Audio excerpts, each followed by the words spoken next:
Ben dis donc. Quel temps. Ouah, c'est bizarre. Tu trouves pas? Oui. What the fuck? What does the fuck say? Opern Gangnam Style. This is Sparta! Si vous voulez faire un deuxième étage, paf, vous pouvez parce qu'il y a une porte pour y accéder. Because I'm better. Et bonjour à tous, bonsoir à tous et bienvenue sur Populotarisme. Aujourd'hui donc avec l'absence d'Enzo, hélas, mais toujours avec Arthur. Salut. Avec Anousson. Hello. Et avec Loïc à la virgule. Bleu. Voilà. Et donc nous vous proposons de commencer aujourd'hui avec Anousson. Anousson, de quoi tu veux nous parler? Ah bon? Bon bah on va parler d'une série, mais enfin toujours un versus. Et d'abord on va demander au maestro de nous faire une petite blague. C'est toujours aussi bon. Du coup, cette semaine, on va parler de super-héros. Et oui, c'est un phénomène qui arrive en ce moment, en tout cas, avec bientôt l'arrivée de Luke Cage sur Netflix. Vraiment bientôt. J'ai totalement zappé la date. Aujourd'hui. C'est aujourd'hui? Eh bien, c'est aujourd'hui, alors Luke Cage. Et du coup, pour fêter cette arrivée de Luke Cage, c'était pas du tout prévu. On va parler de Daredevil et de Arrow. Donc, Arrow, la série qui a débuté en 2012 avec comme acteur principal Stephen Amell, un acteur qui est vraiment doué, qui a joué dans le dernier de Tortue Ninja, c'était pas terrible d'ailleurs, et du coup une série qui a débuté en 2012 et qui a un peu démarré toute cette folie sur les super-héros. Donc Arrow qui est un super-héros du monde de DC Universe. Donc il faut savoir que c'était une série qui a été diffusée sur CW, donc ceux qui font The Undread et Teen Wolf, pour les plus connus en tout cas. La série a commencé avec relativement peu de budget. Ils ont quand même essayé de bien faire jusqu'à la saison 2. En tout cas, il y avait pas mal de choses qui ont été tentées sur Arrow saison 2, saison 1 et 2. Il y avait une qualité d'écriture qui était pas négligeable, des plans et des scènes qui étaient vraiment pas dégueux. C'était sérieux sans trop l'être, ça reste Arrow, c'était des séries, c'était des épisodes one shot, un peu à la NCIS, ce genre de truc, où c'est-à-dire qu'on peut suivre sans vraiment connaître le plot qui se déroule 24 heures sur 24, c'est-à-dire que si on tombe sur un épisode au pif, on peut quand même suivre l'histoire. Voilà, aujourd'hui il y a 4 saisons disponibles, les saisons disponibles sont pas les 2 dernières saisons, donc la saison 3 et 4 sont vraiment pas ouf, vraiment beaucoup critiquées sur internet. Et justement, du coup, on va le comparer à Daredevil, le gros blockbuster qui sort l'année dernière en avril, qui a étonné pas mal de gens avec Charlie Cox, l'acteur principal qui joue donc Daredevil, donc une série qui a beaucoup plus de budget, fait totalement par Netflix et Marvel, du coup, mais totalement. La plupart des fonds sortent de Netflix. Donc il y a beaucoup d'images, d'hommages au cinéma dans les plans et dans les scènes de comment la série est réalisée. C'est le début de la concurrence pour CW dans ces séries DC Universe, parce que CW avait sorti sa série Supergirl et Flash, aussi, qui avait Flash qui marche beaucoup en ce moment d'ailleurs. Et donc une série qui ne vise pas forcément le public, et c'est pour là justement on va enchaîner sur la comparaison entre les deux, parce que je vais pas m'attarder plus sur Daredevil, je pense que la plupart des gens le connaissent. Le problème étant que ce sont des séries qui ne peuvent pas être comparées, elles ont tendance à être comparées par les critiques, et moi personnellement je suis tout à fait contre ce fait là, parce que Arrow et Daredevil ne visent pas du tout le même public, et je vais expliquer pourquoi. Justement parce que Arrow, c'est déjà beaucoup moins de budget, c'est pas du tout la même qualité visée pour Arrow et pour Daredevil. Il faut savoir qu'un épisode de Arrow dure en moyenne 42 minutes, et pour les plus longs, donc les fins de série, durent une 60aine de minutes, mais c'est vraiment poussé.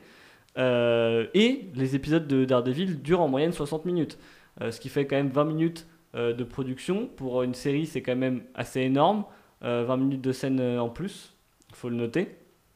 Qui plus est, CW qui diffuse sur Internet, Daredevil qui n'est diffusé, je crois que maintenant il a été diffusé sur TF1, mais les 6 premiers mois ça a été diffusé que sur Netflix, donc c'est beaucoup moins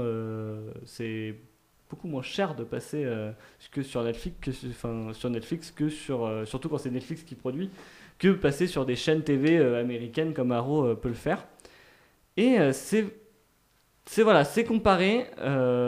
Beaucoup de gens qui disent que Arrow n'a aucune chance face à Daredevil. Je ne pense pas. Je pense que Arrow a beaucoup de qualité. C'est une série qui est pas prise de tête. Si vous êtes fatigué le soir et que vous voulez regarder un truc vraiment pas prise de tête, moi je vous conseille Arrow. Arrow, c'est un bon divertissement. On le mate, on n'a pas besoin de suivre le plot comme un taré. Comparé à Daredevil, on tombait sur un épisode au pif. Ça risque d'être compliqué de suivre l'histoire. On risque de rater beaucoup de choses et c'est du coup plus du tout le même public visé. En sachant qu'Arrow c'est fait par CW, donc c'est quand même CW, Teen Wolf et The Undread, des séries qui visent plus les jeunes adolescents et les jeunes adultes. Daredevil, Netflix, c'est beaucoup plus mature, je pense, déjà dans comment ça marche, et ça vise plus les jeunes adultes que les jeunes adolescents. Juste par exemple, notamment au niveau du gore, je pense déjà à Daredevil qui se prend des sacrés coups et qui sont assez visuels. Et pour continuer toujours dans ces différences, là où ils sont pas comparables, alors oui, certes, c'est des séries de héros, mais Daredevil se focus principalement sur la Hell's Kitchen, donc le quartier de New York que Daredevil protège, sur comment gèrent les habitants, sur comment se passe la politique avec les héros, avec les méchants qui interviennent dans cette ville, comparé à Arrow qui se déroule vraiment, vraiment plus sur le personnage d'Arrow, sur comment évolue Arrow, comment sa tragédie entre guillemets évolue jusqu'à ses romances, etc., etc. C'est beaucoup moins jugé sur en tout cas sur la ville, c'est beaucoup plus centré sur le personnage d'Arrow. En tout cas voilà, c'est des séries pour moi qui ne sont très peu comparables. Je vous conseille absolument les deux. Arrow jusqu'à la saison 2 qui est vraiment vaut le coup d'être regardé pour un très bon divertissement. Daredevil qui vraiment est regardable jusqu'à la saison 1. La saison 2 je suis beaucoup moins fan, mais la saison 1 est vraiment vraiment sympa. La saison 2 c'est pas pour tout le monde, je pense pas. Mais la saison 1, vraiment il y a du budget, il y a pas mal de trucs à voir. La saison 2, la moitié de la saison 2 est vraiment sympa. Tous les passages avec le Punisher sont vraiment excellents. Ça c'est à voir. Par contre, juste si vous devez virer les parties avec la jeune fille asiatique dont j'ai totalement zappé le nom, qui était vraiment pas terrible, Elektra. Donc voilà, ce sera pour ma conclusion des deux séries. Au final, je pense qu'il n'y a pas de gagnant ni de perdant. Je pense que c'est des séries qui sont pas vraiment comparables, même si elles ont tendance à être comparées, qui visent pas forcément le même public. Et voilà, moi je vous conseille en tout cas de jeter un coup d'œil si vous êtes fan de super-héros, de jeter un coup d'œil de ce que fait aussi CW, donc Flash, qui est principalement la raison pourquoi Arrow est devenu nul, parce qu'en fait tous les écrivains sont partis pour aller bosser pour Flash. Du coup les séries, les épisodes de Flash sont de meilleure qualité. Très bien. Peut-être qu'autour de la table, Arthur, Loïc, vous avez déjà regardé un petit peu un épisode, ne serait-ce Alors de oui, ces séries. d'ailleurs je suis pas d'accord avec toi. Je ne suis pas d'accord, monsieur. Alors j'ai regardé, bon je vais pas vous mentir, j'ai pas été approfondir Arrow, j'ai regardé l'épisode 1, le début du 2, et très honnêtement je me suis fait chier. La réalisation, en tout cas c'est ce qu'on m'a dit sur le début de la saison 1, est trop lente, et c'est le cas, moi je me suis ennuyé, du coup j'ai pas cherché à aller voir plus loin. Alors que dès le début de Daredevil, on te met bien en condition un univers très sombre et très mature, comme tu l'as dit. Moi, je trouve que ça te met vraiment dans l'ambiance. J'ai eu plus de facilité à me plonger dans l'univers de Daredevil que de Arrow. Après, j'ai pas regardé les autres séries de DC Comics, donc je sais pas trop ce que ça vaut.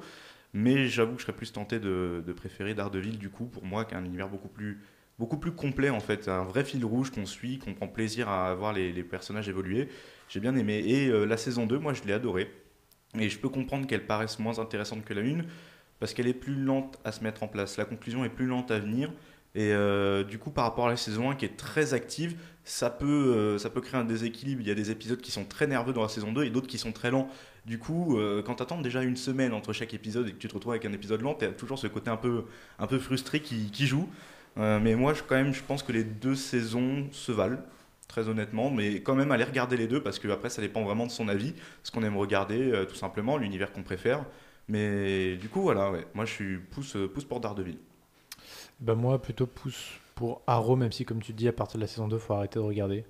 Pour moi même déjà, enfin vraiment la fin de la saison 2 déjà ça commence un peu à partir en cacahuète. Au moment où, parce que Arrow a passé une partie de son existence, le personnage d'Arrow a passé une partie de son existence sur une île déserte. Et c'est pas un spoil, mais vraiment elle était pas déserte cette île, hein. Genre il y a la moitié de la population mondiale sur cette île, c'était une horreur.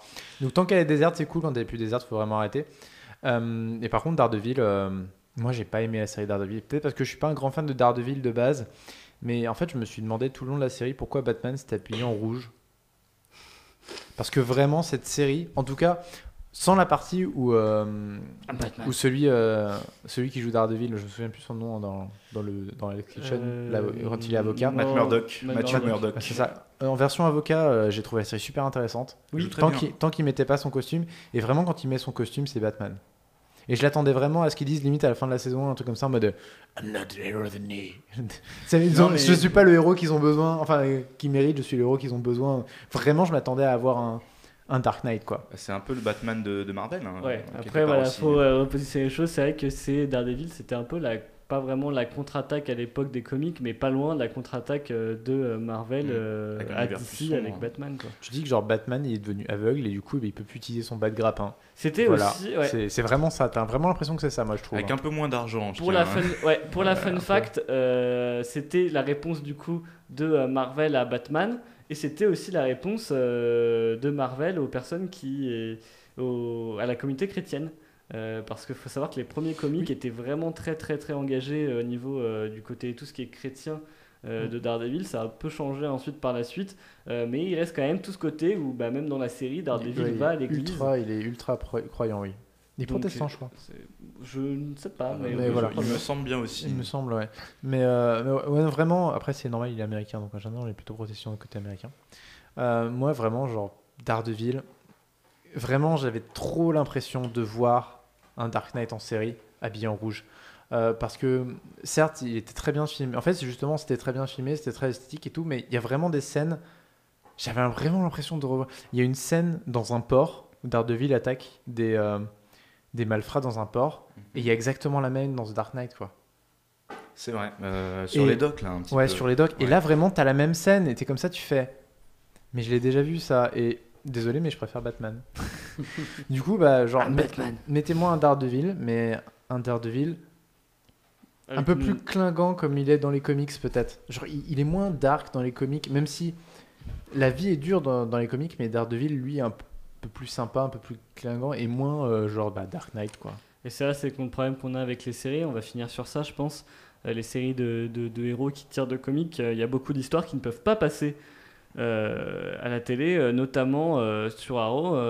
Moi, j'ai lu pas mal de comics d'Arrow et le sidekick de Arrow, donc j'ai oublié son nom, qui est habillé en rouge, là, j'ai totalement zappé son nom, qui est joué Je sais pas par qui c'est. Colton Haynes dans la série. Et bah, en fait, il tombe dans la drogue au bout d'un bon petit moment et il devient méchant pendant un gros moment aussi. Et c'était pour faire une grosse campagne anti-drogue. Et derrière, en fait, par la suite de ce Saki qui tombe dans la dépendance, Arrow aussi tombe dans la dépendance. Et il y a un côté, il y a je crois 3-4 comics vraiment, vraiment très dark du côté de Arrow qui n'ont pas été refaits, enfin qui n'ont pas C'est été faits rare. à la télé. Ouais. Parce que c'est CW. CW, ça vise les jeunes ados.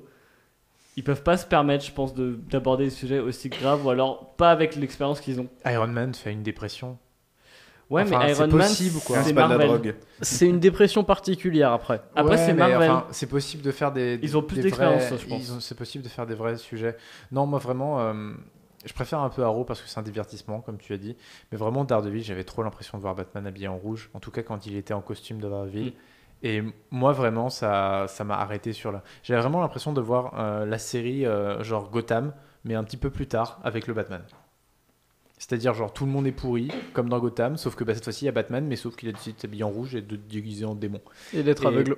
Et d'être aveugle, parce que c'est vrai que on décide. En C'est un général, choix. d'être aveugle, c'est un choix personnel. Après avoir vu la série Arrow. Voilà.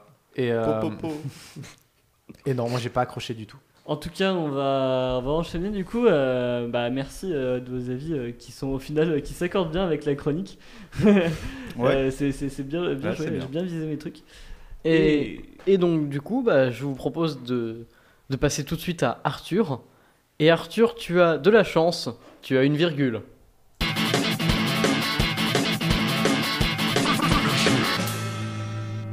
Waouh, je me sens tellement privilégié, c'est incroyable. Alors, est-ce que vous avez fait un petit tour sur les réseaux sociaux aujourd'hui? Non. Je vais Alors, voir est-ce que tu Twitter. vas nous parler du mème de Bob là qui était chiant pendant un bon moment? Non, ça me parle pas ce que tu me dis. Tu sais, Non, le parce mec- que Ce mec est Bob. Ce mec est Bob. Ah mais non mais ça c'est saut juillet quoi. Mais non mais en fait aujourd'hui je me baladais à Dijon dans une galerie marchande. Puis là je rentre dans l'Apple Store histoire de me rendre compte un peu du prix du nouvel iPhone. Parce que bon, vu qu'on parlait de l'iPhone la semaine dernière, on s'est dit qu'on allait rester sur le même thème. Puis là il y a un mec qui a débarqué avec une boule de pétanque. Bon je me suis dit on est dans le sud, c'est normal, c'est Dijon tout ça. Puis il a commencé à éclater en un les écrans des iPhones de l'Apple Store hein, qui sont là en démo. Puis les écrans. Puis il s'est mis au vendeur. Bon, il l'a pas tapé avec la boule de pétanque, mais il s'est mis à l'agresser doucement. C'est une vidéo qui tourne depuis ce midi, je crois, sur les réseaux sociaux. Et moi, ça m'a fait pas mal marrer parce que le mec, il débarque là-dedans en gueulant. Vous avez peut-être dû la voir, du coup, vu que ça date de midi, Facebook, Dacman, tout ça, toutes les pages ont dû le retransmettre. Mais moi, ça m'a vraiment fait marrer parce que déjà, t'as la sécurité qui met au moins 4 minutes de vidéo avant d'arriver vers le mec dans l'Apple Store. Hop, l'Anvigipirate, faut faire attention. Mais c'est ça, n'importe quoi. Déjà, le mec peut rentrer dans une galerie marchande avec une boule de pétanque dans son sac sans se faire cramer. Ça montre un petit peu à quel point on est prêt pour les futurs attentats, n'est-ce pas? Ça passe une boule de pétanque, je pense. Enfin, c'est pas dangereux. Ah si, Vas-y. si, une boule de Après, pétanque c'est dangereux. Tu fais pas un attentat à la boule de pétanque, quoi. Non, mais tu Bah, peux, la non, preuve mais que tu peux, voilà. Tu peux agresser quelqu'un, tu mets un coup de boule de pétanque sur la tête de quelqu'un, je suis désolé, il se Mais relève c'est pas. carrément plus classe que genre tuer des gens. Hein. Genre péter tous les iPhones. Peut-être tu- c'est un tu super luttes héros. Hein. contre Peut-être la- qu'il nous a sauvés. Hein. Eh Et ouais, puis la petite carrément. histoire raconte C'est qu'il a eu affaire au SAV de ce Apple Store de Dijon pour changer je sais pas si c'était changer un iPhone ou le faire réparer ou qu'importe. Et il s'est pris un vieux stop. En gros, ils lui ont dit va te faire foutre, on va pas changer ton iPhone, on n'en a rien à faire. Du coup, le mec il s'est vengé, il a détruit tous les iPhones de la galerie. C'est bien. Je pense que C'est un peu radical. Mais c'est il vraiment faut des radical. islamistes radicaux. Je pense qu'on a tous eu ce moment Pas de d'amalgame. rage. Mais alors, moi par contre il y a un truc, je me suis vraiment posé la question, toi ça t'arrive, admettons t'as un problème avec ton téléphone, tu l'as acheté genre il y a 1 heure, t'appelles le SAV, on te dit va te faire foutre. Ok, t'as envie de péter la gueule à tout le monde dans le magasin, t'y vas.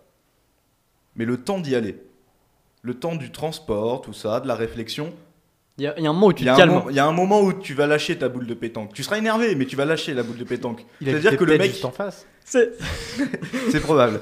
Mais quoi que dans une galerie marchande, c'est bizarre. Mais ça veut dire que le mec, quand même, est resté au même stade de haine à l'instant où il a entendu le coup de fil d'Apple qu'à l'instant où il est entré dans l'Apple Store. Sa haine est constante. En fait, je pense que c'est vraiment dangereux de laisser ces gens en liberté, oui. Et je pense que le trajet a été plus court que prévu parce qu'on m'informe dans mon oreillette qu'il y a un terrain de pétanque en face de la galerie marchande. Ce qui explique tout. C'est Dijon.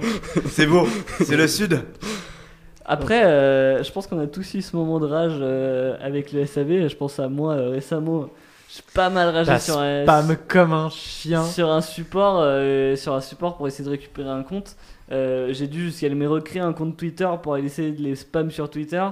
Enfin voilà quoi. Aujourd'hui, quand on a que des supports qui sont via email et qu'ils peuvent juste nous ignorer, c'est chiant quand même. Moi je comprends. Franchement là, à ce moment-là, j'avais envie de prendre une boule de pétanque et leur péter la gueule, hein, c'est clair. Sauf que c'est un email donc ça marche pas. J'ai pété la gueule à mon écran. Chose qui m'a fait rire aussi, c'est que je discutais avec un ami de ça aujourd'hui et il me disait que la politique d'Apple par rapport aux vendeurs était très spécifique, c'est-à-dire que même si le vendeur se fait agresser, sauf en cas de danger de mort, il n'a pas le droit de répliquer pour l'image de la marque. Apple préfère qu'il y ait 5 téléphones cassés dans le magasin et qu'ils doivent tout repayer plutôt qu'il y ait un vendeur qui agresse un mec alors que c'est lui qui se fait agresser à la base.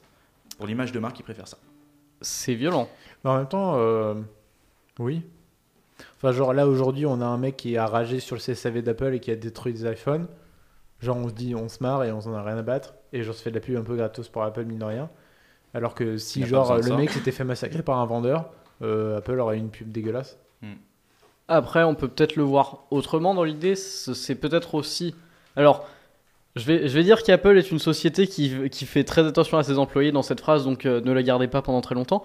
Peut-être aussi que c'est une façon pour Apple de dire les téléphones, ça nous coûte 2 € à produire, frère, va pas te mettre en danger. Ouais, moi je me mets à la place du vendeur, garder son calme, je suis désolé, en plus, vu le gabarit du mec, c'est quelqu'un de normal, c'est pas quelqu'un qui fait 2 mètres, 900 kilos de muscles, c'est quelqu'un de comme vous et moi. Je me mets à la place du vendeur, je suis dans le magasin, il y a un mec qui commence à arriver à péter tout le matériel, déjà j'ai le réflexe de me dire que ça va être plus ou moins de ma faute, de l'avoir laissé entrer tout ça, bref. Donc voilà, déjà je commence un peu à culpabiliser par rapport à mon poste. Le mec en plus vient l'insulter Alors, et le menace. moi, le contre-argument que je pourrais mettre, c'est que je bosse chez Apple. Je suis pas assez payé pour cette merde. Hein. C'est clair. Hein. Les téléphones, il leur faut 2 euros à produire, 900 euros, c'est la marge qu'ils Je suis sont. pas Enfin, c'est- assez payé et je suis pas qualifié pour arrêter un mec qui veut péter des écrans Je suis avec pas une fait boule de pour arrêter les pétanque, quoi. terroristes, hein. Même armé de boules de pétanque. Et c'est. Moi je vois ça, je fais bah écoute, il y a des vigiles, un gars marchand, ils ont pas fait son taf, bah il peut s'amuser à péter mon écran, c'est pas mon problème. Je suis pas payé pour ça, moi je suis T'appelles payé pour les les gens. rendre. J'arriverai pas à garder mon calme, moi. Ouais.